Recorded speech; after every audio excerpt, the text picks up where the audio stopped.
everything in the room is already set up. The hardware's there. So what's our job? Our job is actually just to create the UCI and then make sure that we're establishing control for the people in the room so that they can control all of these pieces that are there. We want to make sure that we give them not only a good end user experience with that touch panel, but the room itself. We want it to be seamless, effortless, and we want it to make sense to them. So our job is not all that stuff we talked about before. Our job is building out the UCI. So that's the first thing we're going to want to do. We're going to want to give ourselves a UCI. In order to do that, head on over to the left panel here, and you can scroll down to the user control interfaces. From there, go ahead and hit the plus icon. Once you've added that UCI, you'll see that it says Interface 1. That's not a good name. Name it something else. Name it anything else, really. In this case, I'm just going to call it Jake's UCI. Next, we're going to take a look at what it is we have property-wise with this UCI. Over here on the right-hand panel, you're going to see the user control interface properties. You can change the name of your UCI either from the title there or directly clicking on the UCI in that left panel as well. Below that, we have style. That's a field we'll get to a little bit later when we're talking about actually styling out our UCI. That deals specifically with CSS, so we will get to it. Then we have the panel type. Now, this is a TSC70. I mentioned that earlier, so we're going to switch that from the TSC80G2 to the TSC70G3. Make sure you do that. Then we have our orientation. That's pretty self-explanatory. We have landscape and portrait. Then we have private. So we want to make sure that that is set to no. Remember how I talked about that we want the end users to be able to remote in with their phones? Well, if it's set to private, if our UCI is set to private, that's going to be impossible. They are not going to be able to find the UCI and then remote in on their phone. So we want to make sure that's set to no. Last but not least, enable button swipe. What that means is that when you press a button on the UCI and you swipe your finger across another grouping of buttons, so let's say you have a bunch of mute buttons, or maybe you have a couple of paging zones, anything like that. If you press one button, swipe your finger across the rest, that will activate the buttons as your finger swipes across them. Okay, so what are we looking at? When I'm talking about building out our UCI, I am talking about two methods, pages and layers. We're going to take a look at pages. We'll see how they work, but what we're going to be using is layers. So pages, if we jump back into our schematic here, I will add a few pages just to give you the idea of what we're talking about. You don't have to do this. I'm going to get rid of them, but just so you know. All right, so to add anything to your UCI, whether it be pages or layers, you're going to go down to this plus icon at the bottom here, and you're going to hit page if you wanted to add a page. So if I add a few pages, the first thing you're going to notice is, hey, we have a couple of new parts to our UCI, some tabs. They seem pretty helpful, but let's say I start giving myself some specific names for these tabs. Maybe this will be the control for my video. This will be the control for my audio. And maybe this last one, this will be my secret page. I don't want anyone else seeing it. This is what I need maybe for the technicians to help me out. Well, you can already see that this is a problem, right? Page 1, video, audio, secret. It's not very secret. If I select the actual UCI, over in the properties, we have some new fields, our tabs. I can move them around, top, bottom, left, right. I could also say none. I don't want any of them. That kind of removes that issue. However, now I'd have to give myself some navigation buttons. That's not too much of an issue, but we also have a new field here in our properties. We have the swipe disabled. Swipe disabled is set to no. That means it's not disabled. That means it's enabled.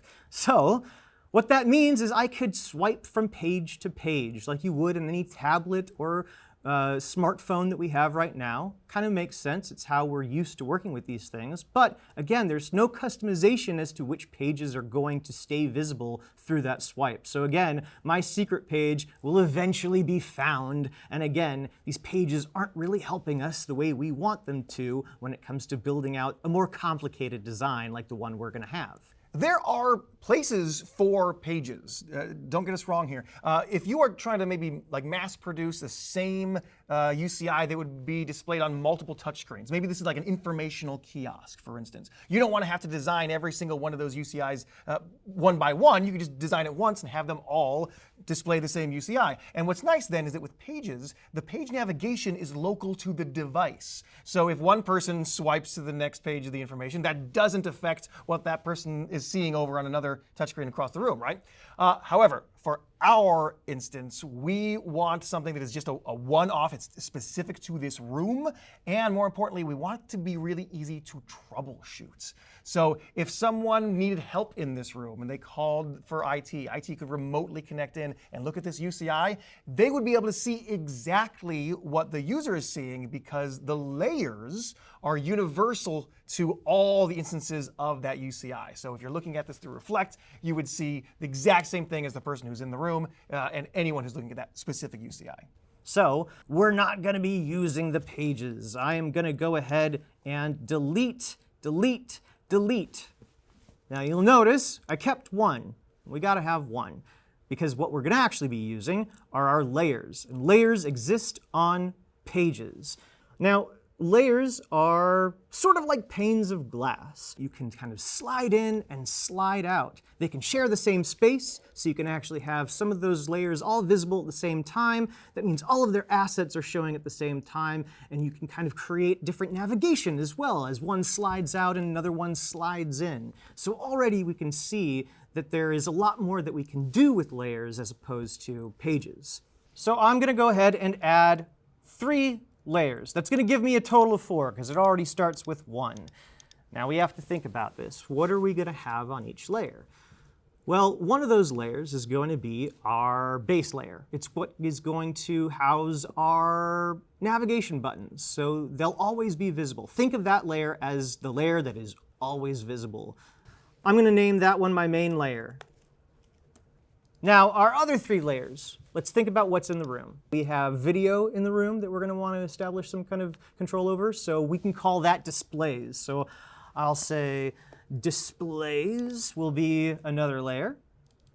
Then let's think about it. We have cameras as well, so I'll go ahead and just call the next one cameras.